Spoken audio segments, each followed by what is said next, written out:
როგორ ახართ გოგონებო, იმედია ყველანი ძალიან კარგად ხართ. დღეს მოდით გავშალოთ პერსპექტივებზე, თუ რა შეიძლება აქედან გამოვიდეს, რას ფიქრობს ამასთან დაკავშირებით და რა თქმა უნდა, ყველას უღრმესი მადლობა მინდა გადაგიხადოთ თქვენი აქტიურობისთვის, ლაიქებისთვის, ყველაფრისთვის. როგორც ყოველთვის მინდა იყოთ სულ ყველა ბედნიერი და რა თქმა უნდა, ყველას გისურვებთ ძალიან ლამაზ, კარგ დასვენებას, საფულს და ყველაფერს საუკეთესოს, ახალ ნაცნობობას. მე ყოველჯერზე ვხვდები. განსაკუთრებით კარმული ადგილია ჩემთვის ამ წრედია. შეგნებულ ადამიანებთან მოგცეს ღმერთმა საქმე და კარმული გადამუშავება ხდება ყოველთვის აქ. ამიტომ ერთადერთი გამართლება არის, რომ ყველას შეგხვდეს ძალიან კარგი ადამიანები ცხოვრებაში. ამაზე დიდი წარმატება მე როგორც დავინახე ურთიერთობებში, არაფერი არ არის. ამიტომ ყველას გისურვებთ კარგ ადამიანებთან ურთიერთობას, გაცნობას, ესა ღვთისმადლი. ვნახოთ, რას ფიქრობს ურთიერთობის განვითარებაზე, პროგრესზე. ფიქრობს თუ არა, რასაც ფიქრობს მოკლედ ამ თემასთან დაკავშირებით. ფიქრობს თუ არა. იცი რა არის? ფიქრობს თუ არა, საკამათო თემაა მოკლედ ეს ურთიერთობა, განვითარება, პროგრესი საკამათო. ესე იგი პრეტენზია, როგორც ასეთი ორივეს გაქვთ ამ კუთხით თუ შევხედავთ. მისთვის არის მთავარი იყოს მშვიდობა, იყოს კარგად, შეეძლოს მისი ემოციური ფონის გამოაშკარავება ისე, რომ არ შევეხოთ მომავალს, იმიტომ რომ მომავალი არის საკამათო. შენი ხედვა გაქვს, მას მისი ხედვა აქვს. სანაგრესიულად არის ხანდახან განწყობილი ამასთან დაკავშირებით და შეიძლება ეს ცვლილებები და ეს პროგრესი საერთოდ არ აინტერესებდეს. იმიტომ რომ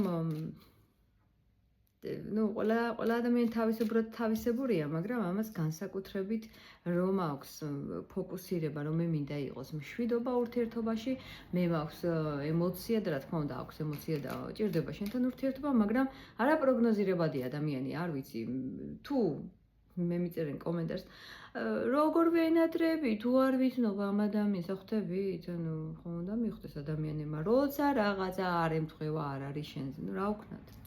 ამიტომ თუ თქვენ ხართ იმ სიტუაციაში, სადაც ადამიანის არის არაპროგნოზირებადი, ლამაზი სიტყვებით ისე გეტყვის, რომ მას ჭირდები და უნდა შენთან ურთიერთობა, მაგრამ არაფერი არ ჩანს, ესე იგი თქვენ ზიეს გაშლა. ამიტომ ამ ადამიანს ზუსტად ესეთი პრობლემა აქვს.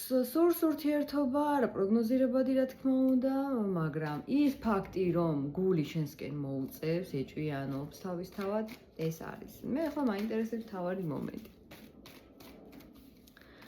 თუ შენ არ ფიქრობ სერიოზულ ურთიერთობაზე, რატო თქვი, არ ფიქრობს რა? გააჩნია ვისთვის როგორია სერიოზული ურთიერთობა, იმიტომ რომ თქვენ აქ აშკარად ერთმანეთს ვერ ემთხვევით. ჯობია ვიკითხოთ, რა არის მისი აზრით პრობლემა? შენთან რა პრობლემას ხედავს, რაში არ გეთანხმება? თასების, ისე რა საყვარლები ხართ, თასებისნაირ და თასების დედოფალი ერთად. რა ვიცი, გრძნობები და ხედვები, აი ემოციური, ძალიან ძვირფასად ვხვდებით ერთმანეთს. რა ხდება, ამიტომ ორი ეგო? არ არის გამორიცხული. რაში უყურებ პრობლემას? რაში უყურებ პრობლემას?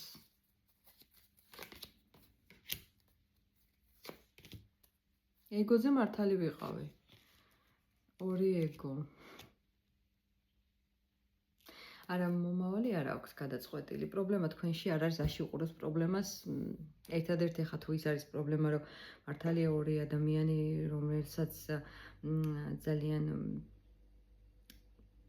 როგორ თქვა, დიდი მოთხოვნები აქვს და თავდაჯერებულია და მოკლედ ყველაფერი სხვანაირად წარმოუდგენია. თქვენც ასევე მას ეს გავიგე, რომ ორი ხასიათი ერთმანეთს ეჯახება, მაგრამ პრობლემას მე თქვენში ვერ უყურებ. პრობლემა არის, რომ თქვენი გზები ერთად რომ გადაიკვეთოს სამომავლო და როგორც იქნა დადგეს ეს მომენტი, თითქოს მერე მისი ემოცია, ის რაღაც ეს ენთუზიაზმი ნენელა უკან დაიხევს. ზუსტად აი ეს რომ გადაარჩინოს ეს ემოციური ლტოლვა შენს მიმართ და იყოს რაღაც აუხსნელი ქიმია, თუნდაც კამათი, თუნდაც ნებისმიერი უსიამოვნება, ხო? ამიდან ივსება ეს ადამიანი. ესე იგი, ეს მოწონს, ემოციები მოწონს. მაგრამ მომავალის პროგრესი, მოკლედ დიდი ხნიანი არ არის მაინც ისედაც ტაროს პროგნოზი, რასაც მომავალი ქვია, მაგრამ დღეს რო ეს ადამიანი მას არ განიხილავს, ეს უკვე სერიოზული პროგნოზია.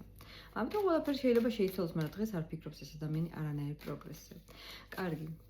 თუ არ ფიქრობს, შენ როგორ უნდა მოიქცე, რომ რაღაცნაირად უბიძგოს, შენ როგორ უნდა მოიქცე, არანაირად არ უნდა მოიქცე. უნდა იყოს შენ არ უნდა გამოხატო არაფერი, არც პრეტენზია, არც გრძნობა. და ცოტა უნდა იგრძნოს გაშვება. იმიტომ რომ ეს ადამიანი როგორი ურთიერთობაც არ უნდა ქონდეს, თუნდაც უკონტაქტო, გრძნობს აი ამ კონტაქტს, თითქოს შიგნიდან გაშვებული არ ყავს შენ. და ეს იმდენად იგრძნობა. გასაშვები ყავს. საერთოდ როცა უშვებ ადამიანს უკვე გრუბად რო თქვა, მე იკიდებ ხო ამ სიტუაციას და მე ისეთი შენელებული რეაქციები მოდის, მე აღარც გჭირდება და მაგი უკვე სარისკოა. თუ მე ახლა შენს მიმართ გამინეიტრალდება ყველაფერი, მაშინ რაღა დამჭირდები ხო, რა თმინდა ეს ყველაფერი. ასე ხდება ყოველთვის. ვისაც იკიდებ, ვისაც ცოტა ისე უყურებ, ხო? ძვირფასად ხდება ყველაფერი მე, მართლა. მე გეტყვით. ერთ-ერთ მე როგორც ყოველთვის ჩემი ისტორიებით ვარ, რა თქმა უნდა, შარშარო ვიყავი ჩამოსული, რაღაცაზე ვიყავი ცოტა ისე განაწყენებული. როგორც ყოველთვის ყველა ჩამოსვლაზე. ტრადიციას მეგზახო და მე მყავდა ძალიან კარგი ბებია. ხო და ის ვერიდან და მე ვინმე რომ აწყენებდა, ანუ ვერიდან და თან როგორი იყო ისი, არ აინტერესებდა მე მართალი ვიყავი, არ ვიყავი. აი რასაც ქვია, შენიანი. ხო და მე ტრადიციულად რომ მივდივარ საფლავზე, მივედი მასთან საფლავზე და უცებ გამახსენდა. ის მომენტი გამახსენდა და ვეუბნები მე ვთხარი. ასე და ასეა მეთქი, ბებია და რაღაცნაირად მე ვთხარი, შენი დახმარება მჭირდება მეთქი. რაღაცა ისე მოხდეს ხო და თან ვგრძნობ, რომ ველაპარაკებ და რატო არ ფიქრობდი მეთქი აქამდე, რომ უნდა მომეყოლა მასე. გავიდა 1-2 დღე და ყველაფერი ისე მოხდა, როგორც მე მინდოდა. ანუ ის წყინა, ის დარდი რაც ჰქონდა, აი გაფრინდა. ამიტომ თუ თქვენ რამე წყინას ან ვინმეს ვერ უშვებთ თქვენგან, მე მგონი ყველას ეყოლება ან აქ, ან იმიერში ისეთი ადამიანი, ვისაც მართლა ისეთი უყვარდი, როგორიც შენ ხარ. მოუყევი, ითხოვე დახმარება და ყველაფერი იქნება ძალიან კარგად. ხელა მონოლოგი მოვაყოლე, მაგრამ ბევრს უყვარს ჩემი ისტორიები. ამიტომ გაუშვი შენ ეს ადამიანი მაქსიმალურად. ყველანაირად გაუშვი. რაღაცამ კი ძნელია შეიძლება, მაგრამ მოძებნე გამოსავალი. თუ შენ მოძებნი გამოსავალს, გამოჩნდება ყველაფერი. მოდი ვნახოთ ახლა ჩვენ მნიშვნელობა, შენი არსებობის მნიშვნელობა მის გულში, მის შეგრძნებებში, ცხოვრებაში. და ეს ყველაფერს იტყვის. მესამე მაინტერესებს. არსებობა არის ძალიან მნიშვნელოვანი, მაგრამ არაღიარებული. ახლა როგორ ავხსნათ ახლა ეს ჩვენ